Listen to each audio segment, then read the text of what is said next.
We live in an age of forced intimacy and constant accessibility. We are told that to be relevant, we must be present, to be valued, we must be available.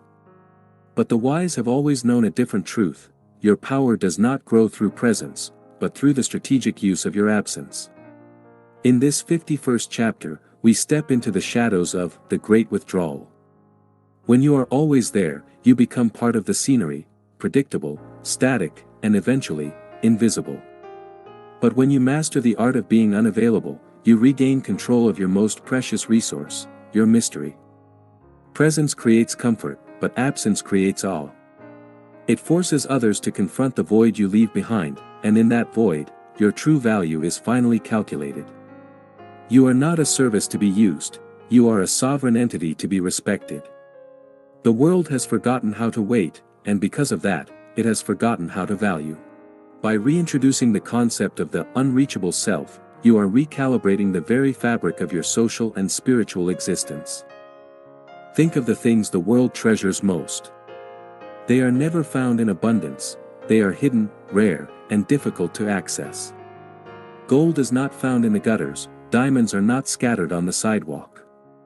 They are buried deep, guarded by the earth, demanding effort and sacrifice from those who wish to behold them. By withdrawing your energy from the trivial demands of others, you are not being cold, you are being sovereign. You are teaching the world that your presence is a gift, not a default setting. This is the alchemy of selective ghosting. It is the courage to disappear when the noise becomes too loud, to retreat into your inner fortress, and to emerge only when you have something of substance to offer. The man who is always a phone call away is a servant to the whims of the mediocre. The man who can only be found in the silence of his own choosing is a king who commands his own time. Today, we learn why the most influential move you can make in 2026 is to simply not be there. We are reclaiming the dignity of the absent, the power of the missing, and the authority of the one who does not need to be seen. The human mind is a primitive machine designed to take the familiar for granted.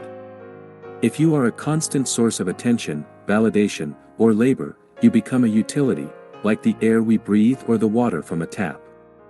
People only notice these things when they are gone, when the tap runs dry or the air grows thin. To be strategic in your absence is to intentionally trigger this biological realization in the minds of those around you.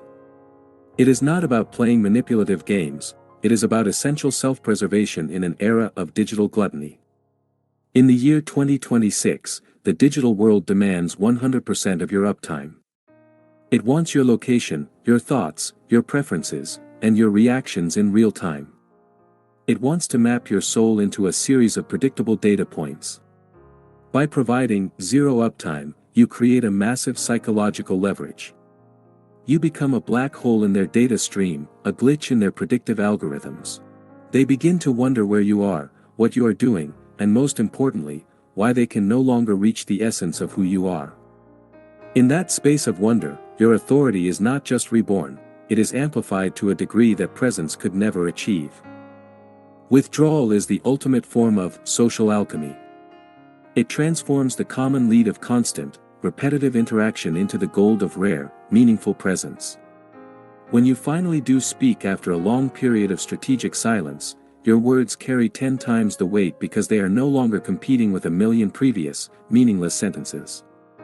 When you finally do appear in a room, the entire atmosphere changes because your presence is no longer a guaranteed occurrence. This is the aura of the absent. It is the invisible gravity that pulls people toward you because you are the only one who doesn't feel the desperate need to be pulled toward them. By mastering the void, you become the master of every interaction you choose to engage in. You are no longer a reactive element in their world, they are reacting to the profound vacuum created by your absence. You are teaching them the most difficult lesson of all, that your time is a finite, precious resource that must be earned, not just expected. You are withdrawing from the market of the mundane to become a collector's item of the spirit. True strength is the disciplined ability to say no to the world's constant, frantic invitation to your own distraction. We have become psychologically addicted to being in the loop, driven by a primal fear that if we step out for even a moment, we will be forgotten, replaced, or rendered obsolete. But being forgotten by the masses is the essential first step to being remembered by the few who truly matter, and more importantly, to remembering yourself. Your inner fortress is not built in the public square, it is built during the long, silent hours when your phone is powered off, your door is locked, and your mind is focused on a singular purpose that has nothing to do with external approval or digital metrics. This is where the real work of a sovereign individual happens. This is where the strategic ghost sharpens his intellect, tempers his emotions, and steels his resolve against the winds of popular opinion. If they can find you whenever they want, they can influence you whenever they want. Ulasalamaz almak, sedis physixal ber misaf koimak de gilder, bu, zaninas and etrofina sikilmis asalmaz ber sinir muafis ligator. In this 51st lesson, we examine the revolutionary concept of the information blackout. Every time you answer a trivial, lazy question, you are leaking your vital life force. Every time you explain your grand plans to someone who hasn't earned the right to hear them, you are diluting the potency of your vision. The secret of the silent king is that he shares his results, never his process. He moves through the world like a shadow, and by the time the world even notices his movement, the victory is already secured and the territory is claimed. By becoming unreachable, you create a private, sacred theater of operations where you are the sole commander, the sole judge, and the sole witness. This isolation is not a punishment handed down by society, it is a premium luxury that you hand to yourself. It is the highest form of self-respect in a world that respects nothing but volume and speed. It is the realization that your internal world is far more interesting and valuable than anything happening on a flickering screen or in a crowded room of strangers seeking validation. Attention is the most valuable, non-renewable currency in the known universe. If you give it away for free to every notification, every passing comment, and every digital phantom that screams for your gaze, you are effectively bankrupting your soul. Strategic absence is the central bank of your own energy. It regulates the flow to ensure that the value remains high. You must learn to restrict the supply of you to increase the demand for you. Look at the people who command the most authentic respect and influence in your life. Are they the ones who are constantly talking, posting, and pleading for engagement? Or are they the ones who appear rarely, speak briefly with profound clarity, and then vanish back into their own mysterious, self-contained world? The art of vanishing is the sophisticated ability to leave the stage while the applause is still loud, not waiting until the room is empty and the lights are dimming. It is knowing the exact moment when your presence has reached its peak value and then having the discipline to withdraw to let the mystery, and the value, grow in your absence. This is the law of scarcity applied directly to the human spirit and the social fabric. In the year 2026, we are collectively drowning in a sea of information but starving for a single drop of genuine mystery. We know far too much about the mundane details of everyone else's lives and far too little about the depths of our own consciousness. By choosing to be the mystery, you fill a structural void that the modern world is desperate to understand but cannot control.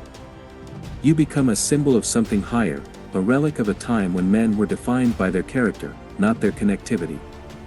Your absence becomes a lighthouse for those who are drowning in the noise of the grid. They don't need your advice, they don't need your content, they need to see the living proof that it is possible to survive and thrive without being constantly plugged into the collective machine. You are not just being unavailable, you are being a living, breathing example of sovereign freedom in an age of digital serfdom. You are the anomaly that proves the system is not absolute. The ultimate goal of strategic absence is not to hide in fear or to disappear forever into the void, but to return to the world with such overwhelming impact that the world is forced to recognize your radical evolution. Every period of withdrawal must be a period of intense, focused, and painful growth. You do not just disappear to rest or to escape, you disappear to reinvent the very core of your being. When you finally emerge from the shadows after a long, calculated absence, you should be unrecognizable to those who thought they had you figured out. Your voice should carry a deeper resonance, your eyes should hold a sharper clarity, and your resolve should be as unbreakable as tempered steel. This is what I call the resurrection protocol. It is the final, crowning stage of the 51st chapter.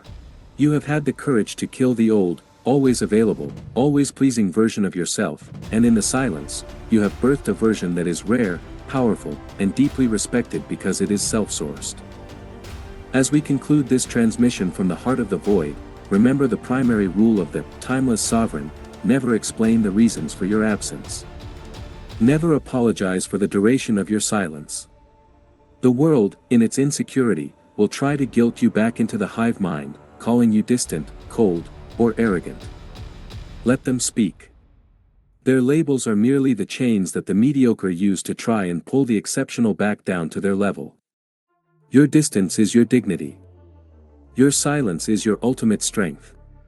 By mastering the art of being unavailable, you have claimed the ultimate leverage over your own time, your own mind, and your own destiny. You are no longer a replaceable node in their digital network, you are the sovereign source of your own internal light. Go back into your silence now. Lock the doors to your attention. Build your empire in the dark where no critic can see and no algorithm can track. And when you finally decide the time is right to return, do it entirely on your terms, with your rules, and for your purposes. The lesson of the 51st is officially complete. Stay unreachable. Stay mysterious. Stay radically free. This is Christopher, ending the transmission of the absent king.